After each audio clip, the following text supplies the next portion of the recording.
Seguinos en Twitter, @ecomedios1220. Las claves de la información, seguilas en Asteriscos, con José Calero e Iván Damianovich.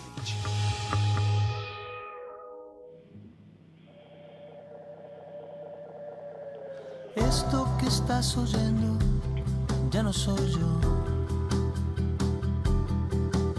Es el eco del eco del eco de un sentimiento. Su luz fugaz, alumbrando desde otro tiempo. ¿Qué tal? ¿Cómo les va? Muy buenas noches, arrancando otro miércoles para compartir toda la información política y económica aquí por nuestra Ecomedios 1220. Bueno, muy cerquita ya estamos de las primarias, las elecciones primarias para definir los candidatos presidenciales, y hay preocupación en todos los partidos, en todas las alianzas. Por el lado del gobierno le costó muchísimo llegar a un acuerdo con el Fondo Monetario Internacional, un acuerdo muy trabajoso en el cual el Fondo Monetario exigió que haya una mayor fortaleza, un mayor empuje, definiciones por parte del gobierno para reducir el déficit fiscal. Esa decisión empezó a notarse esta semana, cuando el gobierno dispuso la eliminación total de los subsidios a las tarifas de electricidad en el caso de quienes ganan más de 730.000 pesos. Ya se están notando en las tarifas que están llegando, bueno, incrementos muy fuertes, llegan al 430%, con esa y otras señales que Massa está dando al Fondo Monetario, como de alguna manera el atraso en la actualización de las jubilaciones, que también se traslada a la de los planes sociales. Bueno, es otra señal de menor gasto público que está dando el ministro de Economía y precandidato por parte del oficialismo.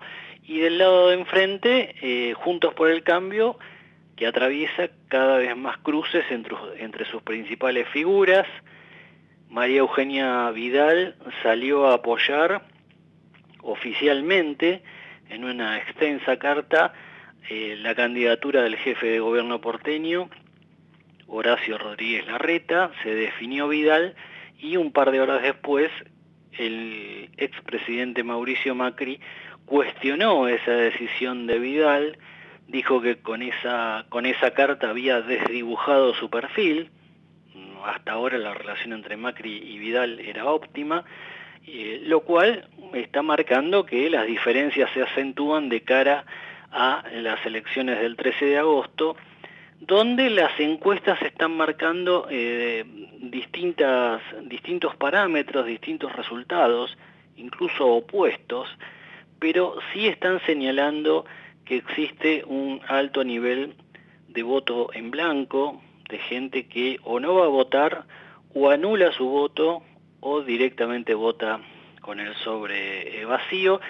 Se notó en las últimas elecciones en el interior y muy fuerte en la de Chubut del fin de semana pasado, cuando los votos en blanco fueron el más votado. Alrededor del 40% de los sufragios fueron en blanco, obtuvieron más votos, este voto protesta del electorado, que el del ganador de las elecciones, que estuvo en el 35.7%. Va a ser uno de los temas hoy. Obtuvimos algunas declaraciones, algunos análisis de distintos referentes que vamos a compartir con ustedes junto a Iván Damianovich. ¿Cómo estás, Iván? José, buenas noches. ¿Cómo estás? Bueno, las encuestas no se ponen de acuerdo. Se conocieron en las últimas horas varios sondeos. Iván, estás bien al tanto del tema. Sobre todo no se ponen de acuerdo en la proyección más difícil, que es qué va a pasar en Juntos por el Cambio. Lo de Massa en el oficialismo está definido. Habrá que ver Juan Grabois qué nivel de pelea le da, pero se estima que Grabois no va a superar el 7-8%. Lo de Javier Milei obviamente también, es el único candidato, el único precandidato, pero la pelea entre Rodríguez Larreta y Patricia Bullrich está muy abierta, ¿no?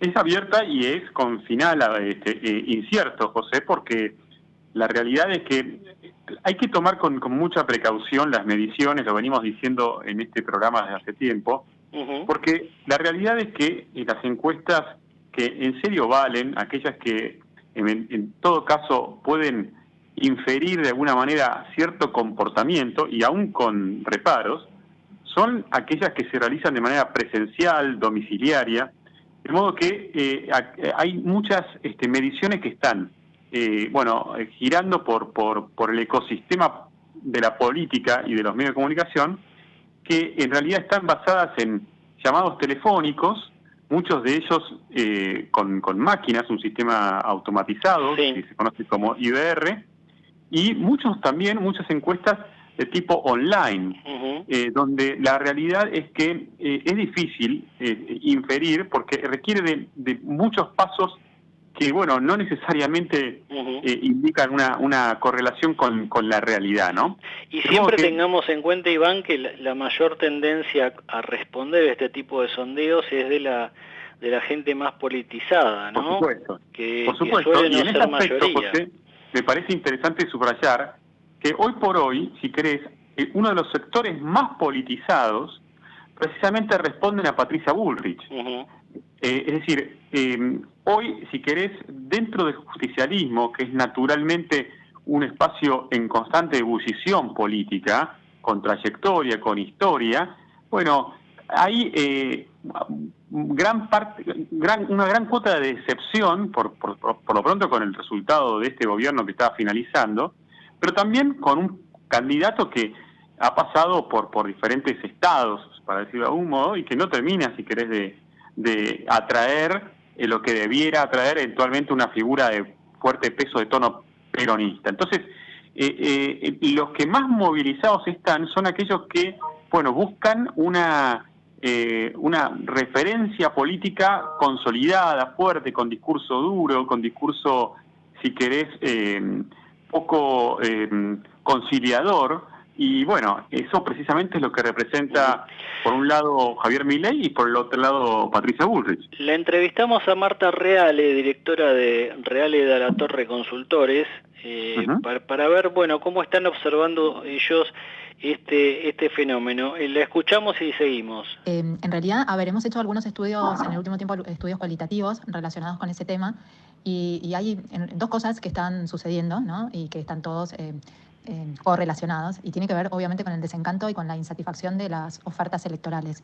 Lo que sucede es en realidad lo que manifiesta la ciudadanía, los focus groups, es que no va a votar por dos razones. En primer lugar, porque ya siente que su voto no mueve la aguja, que vote o no, el resultado va a ser siempre el mismo y siempre va a ser negativo para su metro cuadrado, digamos.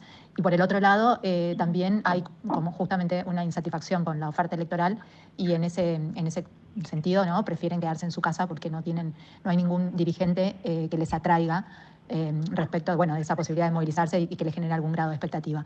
No sabemos aún si, bueno, Milei puede llegar a cumplir con esos requisitos que está demandando esta porción de la ciudadanía, y puede ser ese vehículo, ¿no?, con el que se canalice el desencanto. La verdad que hasta ahora, por lo menos hasta lo que han venido reflejando las encuestas en el último tiempo, ha sido de alguna manera ese catalizador del hartazgo, del desencanto. Bueno, la parte que aún no está tan clara es si esa gente finalmente va a cristalizar ese sentimiento, vehiculizándolo a través de él, o decidirá quedarse en su casa, como ha sucedido en las elecciones, con una proporción importante de las elecciones provinciales anticipadas. Bueno, Iván, ahí estaba Marta Reale de la Torre Consultores. Lo que está indicando es un fenómeno que siempre se dio en las PASO, que es que mucha gente dijo, bueno, esta es la primaria, por ahí mi voto no es tan útil ahora, y después termina yendo en la elección general. Pero ahora parece haberse reforzado esta idea con gente que ya, para decirlo de alguna manera, está como desconfiando del sistema republicano o democrático para que le resuelva sus problemas, y dice, bueno, directamente no voto. Bueno, evidentemente, José, estamos muy probablemente ante la instancia de es probable, ¿no?, de que esta sea la última elección PASO que tengamos en Argentina, o tal como la conocemos, ¿no? Recordemos que fue una creación de Néstor Kirchner, que se utilizó de alguna manera con objetivos diferentes para los cuales fue diseñado, y que nunca terminaron de conformar efectivamente elecciones internas, para medir, en todo caso, o dirimir candidaturas dentro de los espacios políticos, sino que es casi como un anticipo de la elección general. Entonces, yo creo que eso está en discusión, sumado a el hastío de una sociedad que ve que en 40 años de democracia, como estamos cumpliendo en este 2023, bueno, las demandas básicas, si se quiere, que uno puede exigirle a la dirigencia política, no se han cumplido como se esperaba. Entonces hay una frustración, primero con el sistema político argentino, que afecta indudablemente el sistema electoral, y con una oferta electoral pobre, en definitiva, con candidatos que, discuten temas muchas veces alejados de la agenda diaria, cotidiana, de las personas, y que, lo estamos viendo ahora. Fíjate que, por ejemplo, en algunas provincias, tomemos el caso de Chubut, que recién hacías referencia en tu introducción, José. Chubut ya votó las PASO en algunas ciudades, ¿no? Por ejemplo, en algunas ciudades se votó primero una elección a intendente. Luego se votó primero las PASO, luego las elecciones a intendente o jefes comunales. Luego se votó las PASO a nivel general. Ahora se votaron las generales, por ejemplo, para gobernación. Falta que todavía se vote la elección PASO nacional, general nacional, balotaje. En algunas provincias se va a votar hasta 5 veces. Entonces, la realidad es que si uno tuviera una respuesta del sistema democrático o del sistema político acorde con esta exigencia que se les pide a la sociedad de acudir recurrentemente a las urnas, podría explicar cierto entusiasmo. Lejos, estamos en la vereda opuesta. Sí. Bueno, tenemos más testimonios de especialistas, los vamos a escuchar en unos minutos. Iván, hoy estuvimos trabajando en Noticias Argentinas con un informe sobre la crisis habitacional que hay en la Argentina. El relevamiento lo hizo el CIPEC en conjunto con la Asociación Civil por la Igualdad y la Justicia, Techo, y la Agencia Francesa de Desarrollo. La tengo en línea María Victoria Boix, que es directora de Ciudades del CIPEC. María Victoria, José Calero e Iván Damianovich te saludan. ¿Cómo estás? Hola, José, Iván, ¿cómo andan? Bien, gracias por atendernos. Queríamos tener de tu palabra respecto de esta investigación, este relevamiento que se hizo, que está mostrando indudablemente lo que se esperaba, que en este escenario de pobreza en alza, por supuesto también afecta lo que es el hábitat, pero contanos un poco las principales conclusiones que sacaron ustedes con este trabajo. Excelente. Bueno, mira, te cuento. Nosotros vemos que hace muchos años, o sea, un poco escuchando ahí que estaban haciendo un balance de los 40 años de democracia, no logramos resolver la situación de las viviendas en Argentina. 1 de cada 3 hogares no accede a una vivienda adecuada. O sea, no es solamente tener un lugar cerrado y cubierto para ser construido y habitado por personas, como dice la Real Academia Española, ¿no? Lo que nosotros estamos buscando son viviendas dignas que están garantizadas por la Constitución. Entonces, eso significa que tienen que acceder a servicios, instalaciones, infraestructura, material de calidad, seguridad de tenencia, espacios suficientes, o sea, no estar hacinados, ¿no? Y eso en 1 de cada 3 hogares de la Argentina, o 4 millones de hogares, no se da. Y esto viene, digamos, con una tendencia en los últimos 20 años por lo menos. Entonces, lo que nos encontramos es que tenemos que cambiar la mirada y aprovechar un poco este proceso también electoral para poner en agenda que necesitamos avanzar en esta temática, así como estamos de acuerdo con que la salud, la educación deben ser una prioridad para los argentinos y las argentinas, en que tenemos que atacar esta problemática de forma integral. Acá intervienen nación, provincias, municipios, todos tienen competencias al respecto en un país federal. Entonces, hay que establecer una serie de cuestiones de forma más articulada. Y acá lo que estamos haciendo desde estas 3 organizaciones, además de querer visibilizar la problemática, es traer una serie de propuestas para que sean incorporadas en una política pública futura, ¿no? En este informe lo que trajimos fueron un resumen, unas 5 grandes propuestas en las que nos parece importante hacer hincapié y que creemos que la política actual no trabaja tanto. Tiene que ver con, en primer lugar, generar normativa de ordenamiento territorial.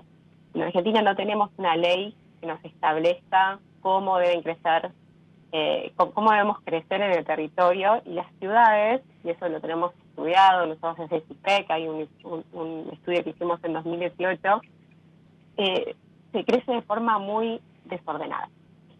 Y esto no es que es un problema en sí mismo per se, pero lo que se termina generando es ciudades más ineficientes, ¿no? Digo, si vos tenés mucha más extensión territorial, que lo que podés después llevar la infraestructura, que podés llevar el transporte, que podés llevar escuelas, todo va generando como una demanda nueva también por parte del Estado de servicios que hay que llevar, y en el medio la gente vive en peores condiciones, no tiene acceso o conexión a la red de agua, a las cloacas principalmente, y eso se da en todos los sectores poblacionales, ¿no?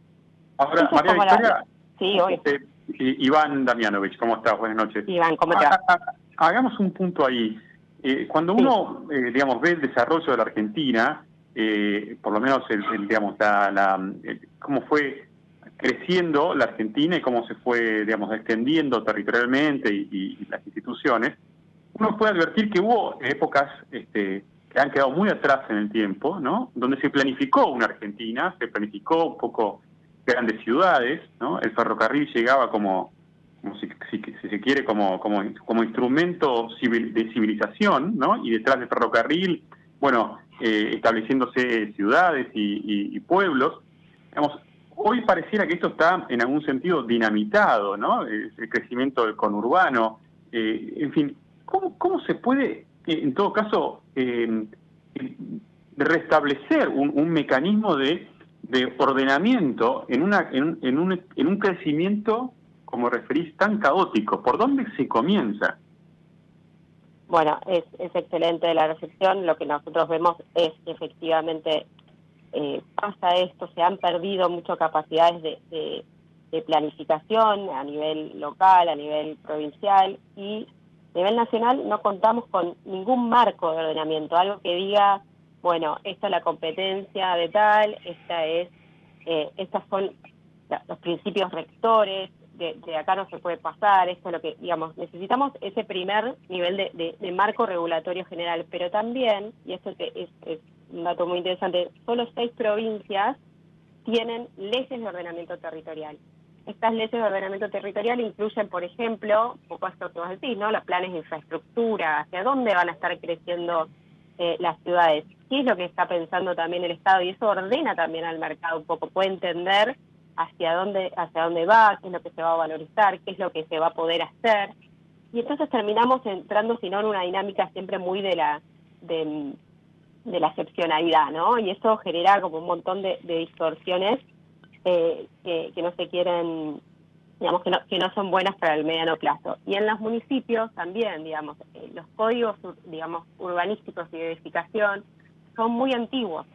Hay muy pocos que han logrado actualizar desde la década de 70, te diría, sus códigos para actualizar a nuevos sistemas, a nuevos materiales, por ejemplo, constructivos, a poder repensar las zonificaciones y todo eso. Entonces termina siendo después parte tras parte tras parte, y lo que nosotros encontramos en este estudio que te mencionaba es que el crecimiento terminó siendo mucho más en extensión que en población, o sea, creció más las ciudades en territorio que en población, y principalmente para usos residenciales. Y ahí nos encontramos con dos grandes protagonistas, los countries, los barrios cerrados, y los barrios informales, porque básicamente el mercado o las personas que no tenían acceso a otro tipo de viviendas resolvieron de la manera que pudieron, ¿no? Y ahí el retroceso del Estado termina generando un poco esta situación.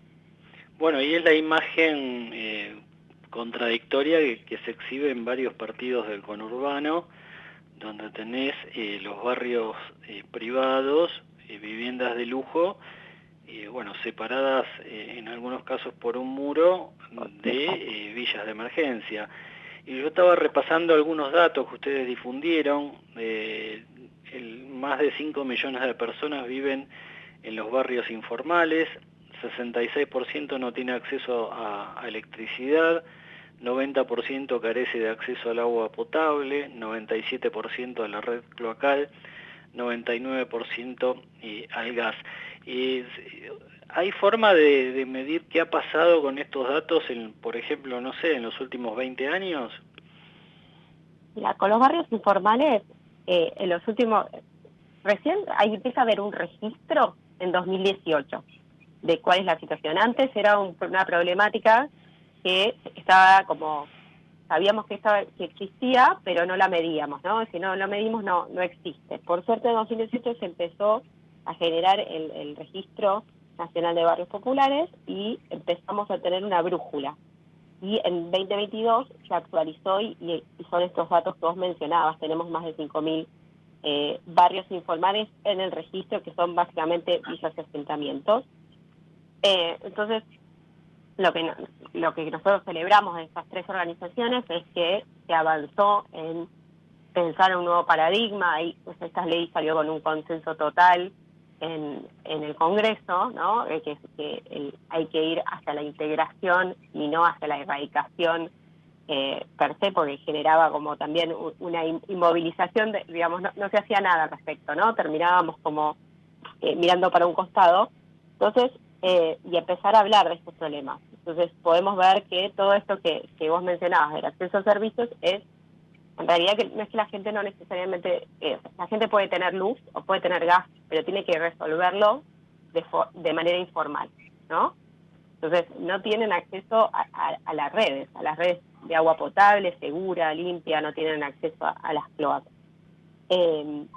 Lo que sí creemos nosotros que hay que seguir profundizando, y ahora tenemos los desafíos de cómo se escala esta política para poder abordarla. Se hicieron muchas intervenciones para ir avanzando en la integración sociourbana en todo el país, y ahora tenemos también los desafíos de cómo pasamos al siguiente nivel con mayor escala y con desafíos de financiamiento.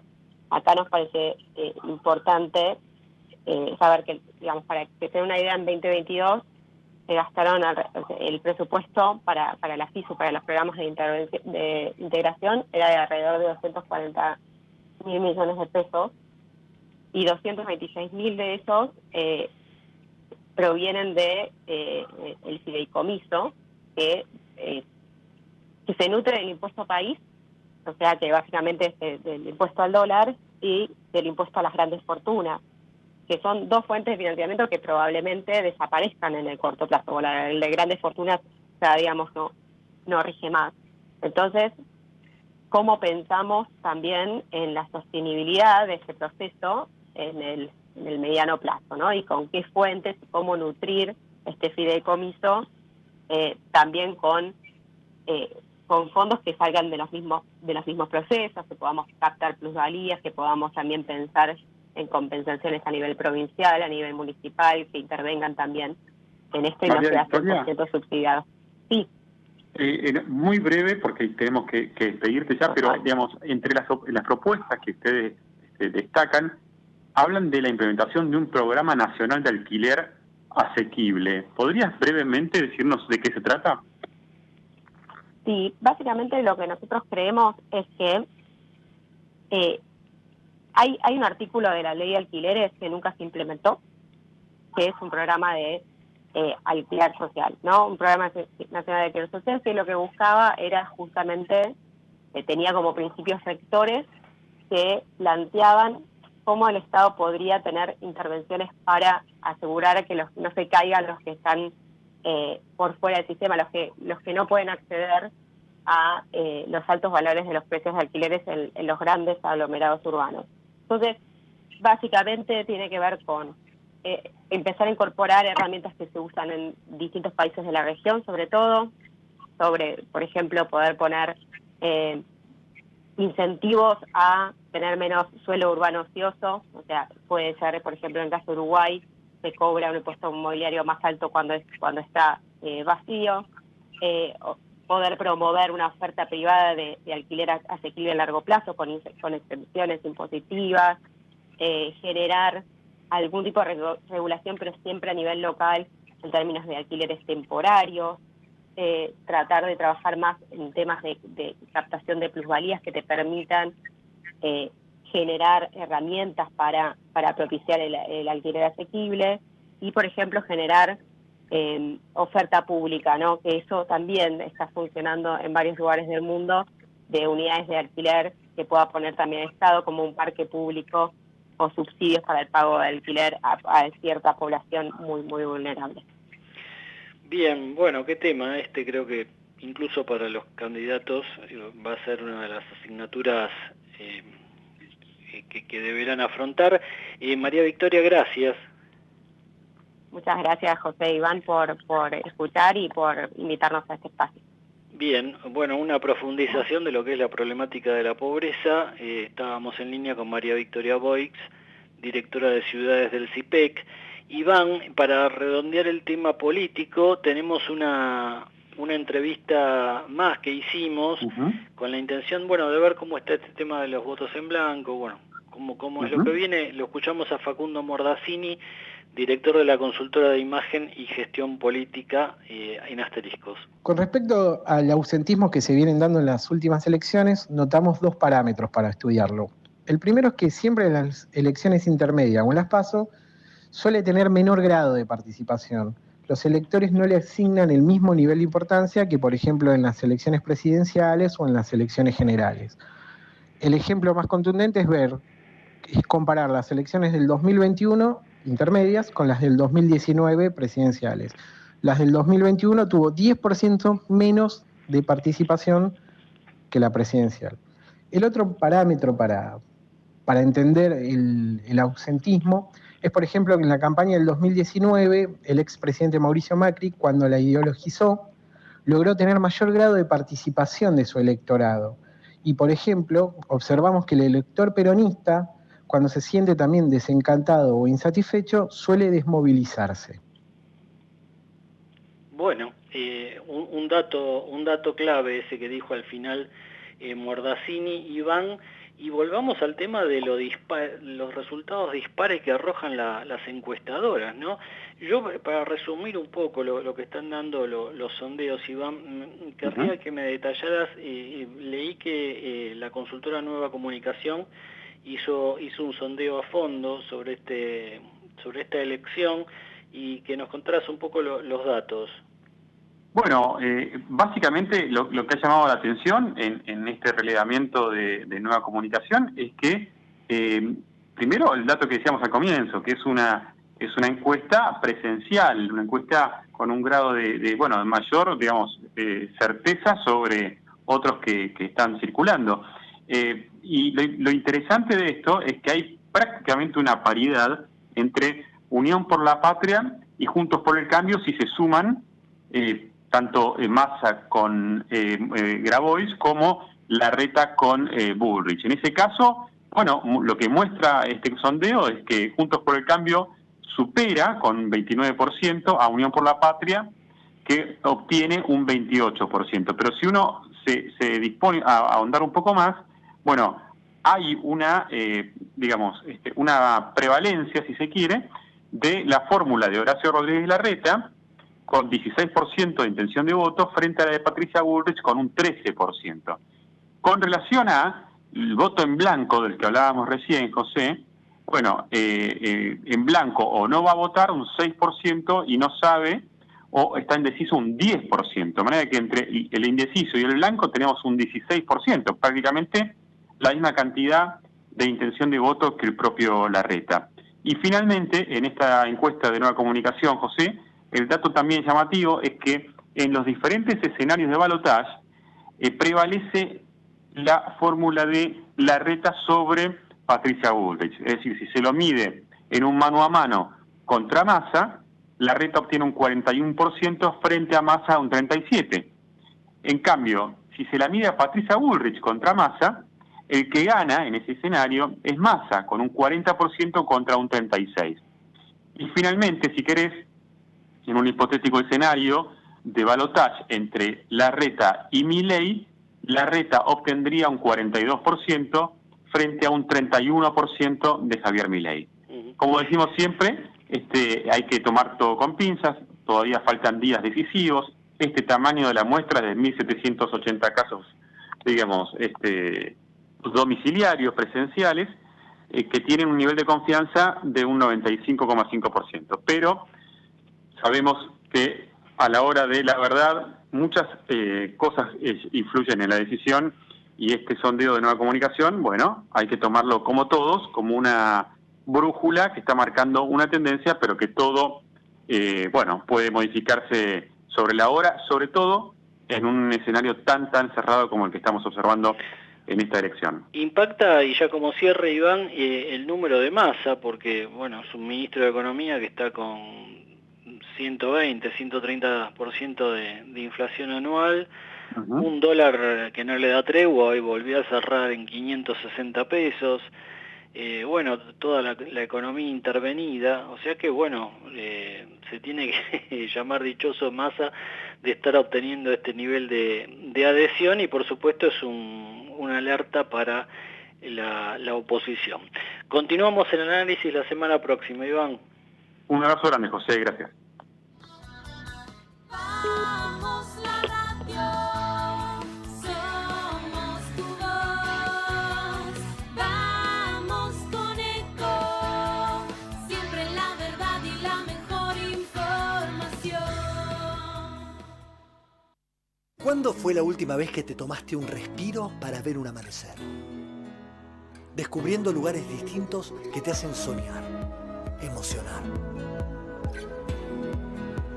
Lugares que se convierten en felicidad cuando compartís ese momento con amigos. ¿Cuánto hace que no te tomás un respiro para descubrir algo distinto? Catamarca es mucho más que un destino. ¿Cómo prevenir dengue, zika y chikungunya? Sin criaderos no hay dengue. Limpia tu patio de objetos que acumulen agua. Elimina agua estancada de recipientes. Reemplaza con tierra o arena el agua de tus flores. Tapa los tanques de agua y cisternas. Tira y perfora llantas para que no acumulen agua. Limpia floreros y bebederos. Recordá, sin criaderos no hay dengue. Intendencia Menéndez. Espacio cedido por la Dirección Nacional Electoral. Fuerza para bancarnos los paros, los piquetes, los bloqueos, las piedras y los morteros. Si no es todo, es nada. Bienvenida a la Fuerza del Cambio. Cristian Ritondo, Darina Banfi, Nicolás Mazot, precandidatos a diputados nacionales por la provincia de Buenos Aires. La Fuerza del Cambio. Juntos por el Cambio. Lista 504B. Espacio cedido por la Dirección Nacional Electoral. Imaginemos una Argentina distinta. Un país donde los honestos salgan ganando. Esa Argentina distinta es imposible con los mismos de siempre. Pongamos un punto y aparte. Milei Villarruel, precandidatos a presidente y vice de la Nación. La Libertad avanza. Lista 135A. Espacio cedido por la Dirección Nacional Electoral. Vota Manuela Castañeira, presidenta. Lucas Ruiz, vice. Lista 13. Izquierda anticapitalista. Movimiento al socialismo. Espacio cedido por la Dirección Nacional Electoral. Votá contra la Agenda 2030. Votá a lo Bukele. Santiago Cuño, precandidato a presidente. Partido Movimiento Izquierda Juventud Dignidad. Lista 90. B. Confe. Espacio cedido por la Dirección Nacional Electoral. Vota Soledad Yapura, gobernadora. Jorge Ayala, vice. Lista 276. Izquierda anticapitalista. Movimiento Avanzada Socialista. Informate en ecomedios.com. Seguinos en Facebook. Ecomedios Live. Acompañan a José Calero en Asteriscos. Somos los que fabricamos la tele que tenés colgada en tu casa. Somos los que producimos el aire que acondiciona el clima de tu hogar. Somos los que hacemos el celu que te conecta con el mundo. Somos Afarte. Somos industria. ¿Estás por viajar? No importa dónde vayas, disfruta desde que llegás al aeropuerto. Aeropuertos Argentina 2000 te espera con distintas opciones para darte un gustito. Wi-Fi libre y gratuito, opciones de estacionamiento y mucho más. Aeropuertos Argentina 2000. Ahora tu comercio puede cobrar aceptando las principales billeteras digitales. Llegó QR Credit Cop para que puedas recibir pagos con transferencia que se acreditan en tu cuenta al instante, sin necesidad de CBU ni tarjetas, con las comisiones más convenientes. QR Credit Cop, fácil, rápido y seguro. Más información en www.bancocreditcop.coop. Banco Credit Cop Cooperativo, la banca solidaria. Aplicable a la cartera comercial, válido para titulares de cuenta que adhieran al servicio de pago con transferencia presentado por Play Digital S.A. Modo a través de la banca Internet Credit Cop. Términos y condiciones disponibles en www.modo.com.ar. Más información en www.bancocreditcop.coop. Llegás a tu casa con un auto nuevo. Un auto nuevo llega a una concesionaria en un camión. Un camión sale a la ruta con 8,0 kilómetros de una planta. A la planta le llegan componentes de una fábrica de autopartes. A la fábrica de autopartes le llega el acero. Al acero lo hacemos pensando en tu auto nuevo. Ternium. Acero para hacer. ¿Sabías que todos los accidentes por inhalación de monóxido de carbono son evitables? Chequea que la llama de tus artefactos sea siempre azul. No olvides ventilar los ambientes de tu hogar todos los días, verificando que las rejillas cuenten con salida al exterior y las ventilaciones no estén tapadas ni sucias. Y controla las instalaciones internas con un gasista matriculado. Con estos consejos, proteges a tu familia. Metrogas, damos calor. ICBC. El futuro nos inspira. En el Ciudad sabemos que hoy ser el banco que te banca es ayudarte a ahorrar para que disfrutes de lo que más te gusta. Por eso con las tarjetas del Ciudad tenés descuento los 7 días de la semana para que ahorres en supermercados, combustibles, jugueterías, restaurantes y mucho más. Pedí tu tarjeta online y empezá a disfrutar todos los descuentos del Ciudad. Entérate más en bancociudad.com.ar. Vení al Ciudad. Entrá al banco que te banca. Promociones válidas hasta el 31 de 12 de 2023 para compras de empresas realizadas en comercios de uso de rubro según corresponde en la República Argentina, pagado con la tarjeta de Banco Ciudad y modo. Para más información consulta de bancociudad.com.ar. Grupo Petersen, desde 1920, construyendo el país. Capacitate de forma fácil y gratuita. Accede al Instituto Legislativo de Capacitación Permanente en legislatura.gov.ar. Legislatura porteña. Nos une la ciudad. El Banco Provincia se está actualizando. Más tecnológico. Más dinámico. Más innovador. En otras palabras, el Banco Provincia está más 2.3. ¿O no? Voz con tono robótico. Así es, humano. Está más 2.3. Banco Provincia. Derecho al futuro. Futuro.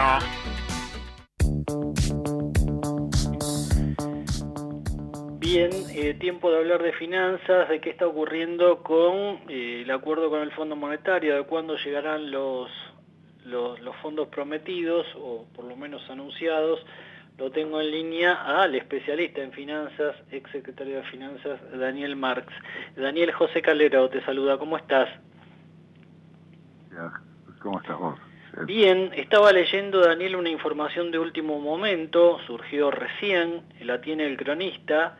Dice: el gobierno recibe más fondos del FMI para saldar un pago de este viernes, el de los intereses, son unos 720 millones de dólares. Bueno, indudablemente, si esto se confirma, no está anunciado oficialmente por el Ministerio, pero acá se están citando fuentes oficiales, sería un alivio, ¿no? Porque al gobierno le costó mucho afrontar el pago del lunes, así que contaría con estos DEX, que es la moneda del fondo, para afrontar el pago. Es un alivio. Sí, tenemos, la verdad no conocía esta información, como decías, recién apareció. Tenemos que ver la confirmación y cómo se instrumenta. Lo que ha ocurrido en los meses precedentes es que juntaban todos los vencimientos que había con el Fondo Monetario para hacer un solo pago a fin de mes, cada uno de esos meses, y eso es algo aceptado normativamente por el Fondo Monetario. Habría que ver si es ese mecanismo o algún otro ahora. Claro. Bueno, lo impactante, por lo menos para el mundo financiero, me parece, es el nivel tan bajo de reservas, ¿no? Hoy informó el Banco Central reservas brutas por 24.000 millones de dólares, las netas o de libre disponibilidad, bueno, están en territorio negativo. ¿Esta situación hasta qué punto afecta al mercado financiero?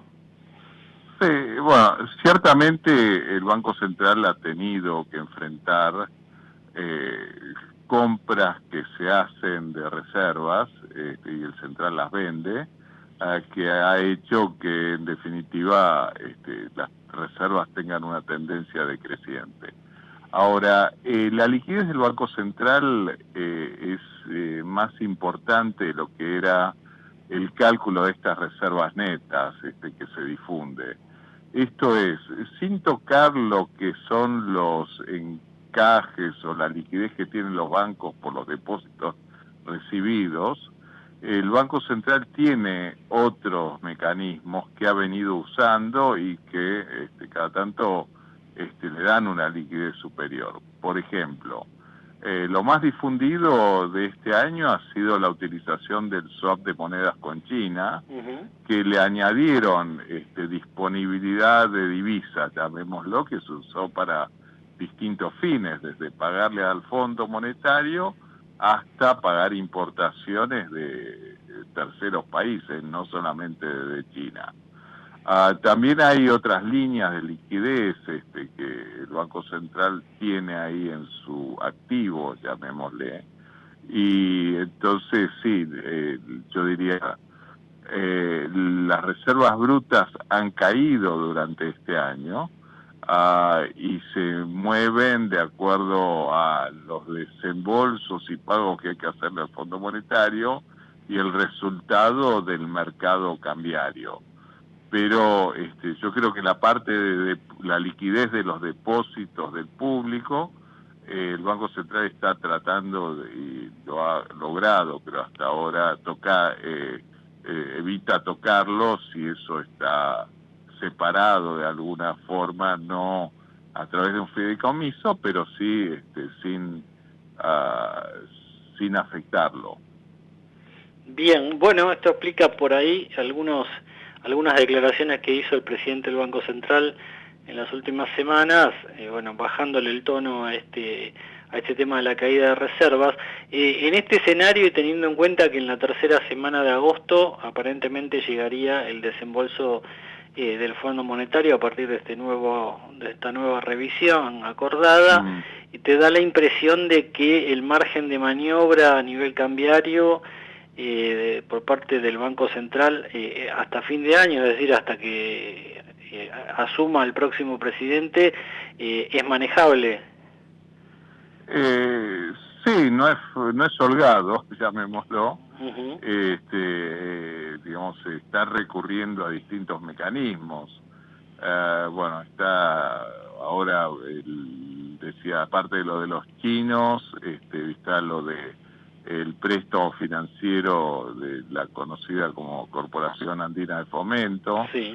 Está también la posibilidad, lo que se está haciendo, incentivar alguna liquidación a través del dólar llamado agro. Ir de a poquito con distintas cosas, pero no es fácil. Indudablemente Sergio Massa busca tranquilizar. Venía anunciando el acuerdo desde hace semanas, sí, y no se oficializaba. Ahora supongo que pronto van a anunciar esto que esta noche trascendió, de que llegan estos fondos para pagar los intereses del viernes. Lo que sostiene Massa es que con esto, de alguna manera, el Fondo Monetario no va a hacer más ruido hasta que se clarifique el panorama electoral en la Argentina. Eso puede ocurrir o en las elecciones de octubre o muy probablemente, según las encuestas, después en el balotaje. Para lo que es el escenario posterior a ese balotaje, ¿te da la impresión de cómo están los números de la economía que vamos hacia una actualización cambiaria, hacia una medida para reducir un poco el retraso cambiario del cual también habla el FMI? Sí, hay que transitar de acá hasta allá. Decíamos que no es fácil y está estrecho, pero digamos, el gobierno ha hecho actualizaciones cambiarias o de tipo de cambio disfrazada.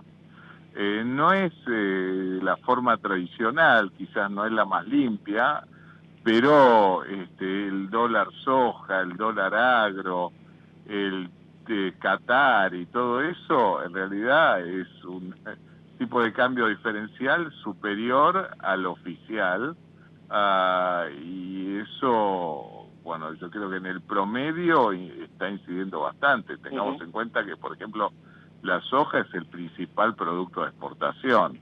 Ahora, en estos últimos meses estuvo el efecto de la sequía y bueno, seguimos con el maíz, que no es un tema menor. Sí, indudablemente, y el maíz que está haciendo subir los precios, por ejemplo, de la carne.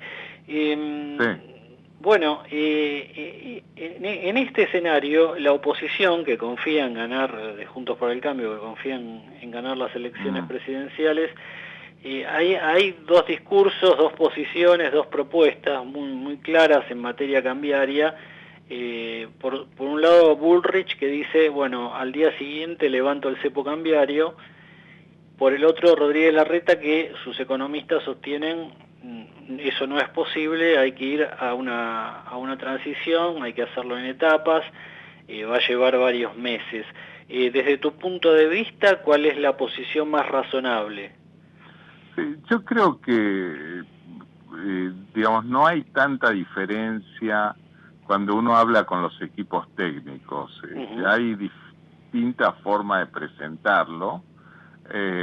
Digamos, ¿qué se entiende por levantar el cepo al día siguiente? A veces dicen, no es la liberación total y absoluta, sino, bueno, hay alguna corrección cambiaria, puede pensarse o no, hay, digamos, un cupo de acceso por ahí superior. Hoy son, en teoría, $200 por mes por persona, pero en la práctica menos. Bueno, dicen, bueno, lo van moviendo a partir de ahí, eso llaman levantamiento del cepo. Otros dicen, no, eso no es levantamiento del cepo, es bueno, el gradualismo para ir llegando y terminar de liberarlo unos meses más tarde. Pero por eso yo creo que en la implementación hay más acuerdo de ir monitoreando eso. En la presentación, en las etiquetas, hay algunas diferencias ahí, pero en la práctica no es tanto. Daniel, gracias, te mando un abrazo. Gracias, igualmente. Abrazo. Ahí estaba el exsecretario de Finanzas, Daniel Marx, en Asteriscos. Y ahora, el mundo que viene en Asteriscos, con toda la información sobre las tecnologías de vanguardia con Rodrigo Barber. Bueno, y todo lo que viene con Rodrigo Barber. ¿Cómo estás, Rodri? ¿Qué tal? Muy buenas noches, José. Bueno, impactaron algunas declaraciones que hicieron militares retirados de los Estados Unidos sobre este fenómeno de avistaje de ovnis, los extraterrestres, que siempre estuvo dando vueltas desde hace décadas, pero queríamos repasar hoy un poco en limpio este tema, ¿no? Y llegar por ahí a alguna conclusión. Sí, porque fueron realmente muy impactantes las declaraciones y bueno, eso repercutió muy fuerte en la prensa con titulares en los cuales afirman cosas como que Estados Unidos hace casi 100 años sabe acerca de la existencia de ovnis, bueno, muchas cosas que se están afirmando y que no son del todo correctas. Para poder llegar a un tipo de conclusión realista es importante tratar de entender qué es lo que pasó realmente en esas audiencias que hicieron estos tres testigos, estos tres ex militares o ex agentes de inteligencia de Estados Unidos, en los cuales básicamente lo que pasó es que se presentaron como denunciantes. Son personas que vienen haciendo declaraciones públicas en la prensa desde hace años y básicamente el Congreso se vio obligado a tener que escucharlos y que den sus testimonios. De estas tres personas hay dos testimonios que son los de Graves, que básicamente lo que dijo es que él siendo piloto de la Fuerza Aérea vio en ocasiones ovnis y que es algo que sucede habitualmente, pero que no lo denuncian. Después hay otro testigo que es Frebor, que es también otro expiloto, que lo que hace es reclamarle al gobierno de Estados Unidos que se tome más en serio el fenómeno ovni. Y finalmente el que dijo todas las cosas más condimentadas, más interesantes, que es Grash, que él lo que dice es que personas creíbles le informaron que existe un programa de ingeniería inversa, o sea, un programa que en base a naves extraterrestres que el gobierno de Estados Unidos tiene escondidas, están intentando desarmarlas para ver cómo funcionan y poder crear sus propias naves extraterrestres. Eso sería básicamente un programa de ingeniería inversa. Dice que Estados Unidos tiene naves espaciales y que incluso tiene cuerpos de extraterrestres. Ahora, ¿qué es lo que pasa? En la audiencia, bajo juramento, le preguntan si fue testigo presencial de todo eso que está afirmando, a lo que él respondió, literal, traducción de lo que dijo, eso no es algo de lo que yo mismo haya sido testigo. Lo que comenta básicamente este señor es que todo lo que él cuenta son cosas que se lo dijeron otras personas, se lo contaron. Da la impresión de que fue todo sobredimensionado. Indudablemente es un tema que atrapa, interesante. Todos de alguna manera pensamos, bueno, qué interesante sería que existieran otras vidas en el universo, pero la comunidad científica, Rodri, ¿qué es lo que está sosteniendo? Exactamente, la comunidad científica es totalmente escéptica sobre esto y lo que dice es, para algo que es tan extraordinario como lo que es hablar de que hay vida extraterrestre, de que tenemos este tipo de situación, se necesitan evidencias serias, contundentes y extraordinarias. Es así de fácil. Para afirmar algo que es tan importante como esto, se necesitan evidencias que sean acorde a la importancia de lo que se está hablando. Así que realmente, cuando uno habla con cualquier persona de la comunidad científica, todos lo que van a afirmar es, no hay nada diferente a lo que hay hace 30 años, en los cuales siempre hay personas que testifican, que dicen, que cuentan, pero bueno, no pasa de eso, siempre son personas que hablan de otras personas o de situaciones que nunca se pueden comprobar. Rodrigo Barber, con todo lo que es el análisis de las tecnologías que vienen y hoy con el valor agregado de esta polémica sobre los ovnis. Rodri, gracias. Gracias. Bueno, y ahí lo tenemos ya en línea al amigo Juan Andrés Paulenco con toda la información de la provincia de Buenos Aires. ¿Cómo estás, querido Juan? Muy bien, José. Muy buenas noches para vos y la audiencia. Bueno, finalmente no se animó el hombre. Sergio Massa prefirió bajarse de una caminata que tenía preparada por La Matanza, Juan. Hubo advertencias de que no iba a ser muy bien recibido. Sí, es verdad. Prueba está que ahí había alguna información que podría haber algún hecho de inseguridad. Prueba está que hoy recibió a la diputada provincial en la sede del Ministerio de Economía. Estoy hablando de Patricia Cubría. Tiene la foto con Sergio Massa. Bueno, que Cubría es la esposa de el piquetero Pérsico, ¿o estoy equivocado? Sí. Bueno, candidata a... Le disputa el voto a Espinosa. Aparentemente le están dando bien. Ah, mira vos. Bueno, complicado Espinosa entonces. ¿Y Axel Kicillof en qué anda, Juan? ¿Qué apoyos está recibiendo? Sí, a través de un evento que lo organizaron en el Teatro de la Comedia de La Plata ante 200 artistas que le brindaron su apoyo. Entre ellos te puedo nombrar, por ejemplo, Tristán Bauer, estuvo Teresa Parodi, Victoria Oneto y demás.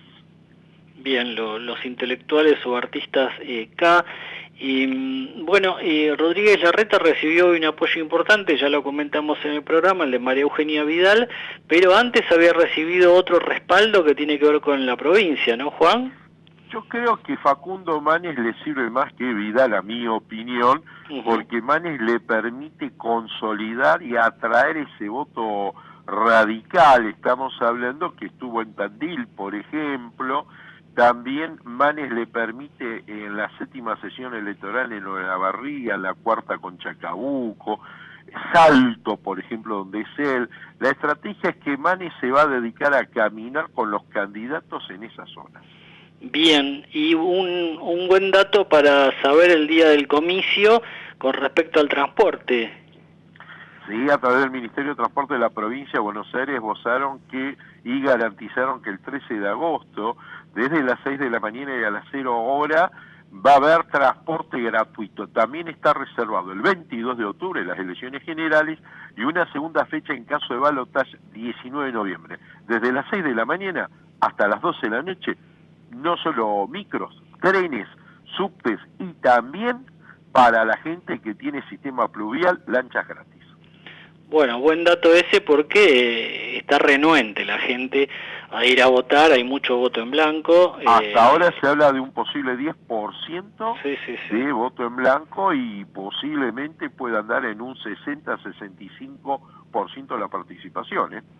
Bueno, muy baja realmente, es un tema para pensarlo. Juan, gracias como siempre por toda la información, nos reencontramos la semana próxima. Como no, gran abrazo. Bien, un datito para el final, incidentes entre los hinchas de Boca y la policía en la previa contra Nacional de Montevideo. La Fuerza de Seguridad Uruguaya dispararon con balas de goma y golpearon a los simpatizantes Xeneises en el ingreso al estadio antes del encuentro por los octavos de final de la Copa Libertadores. Esperemos que todo se tranquilice. Nos vamos, nos reencontramos con ustedes como siempre el miércoles próximo desde las 20 en nuestra Ecomedios 1220 con asteriscos, información clave a mitad de semana. Chau.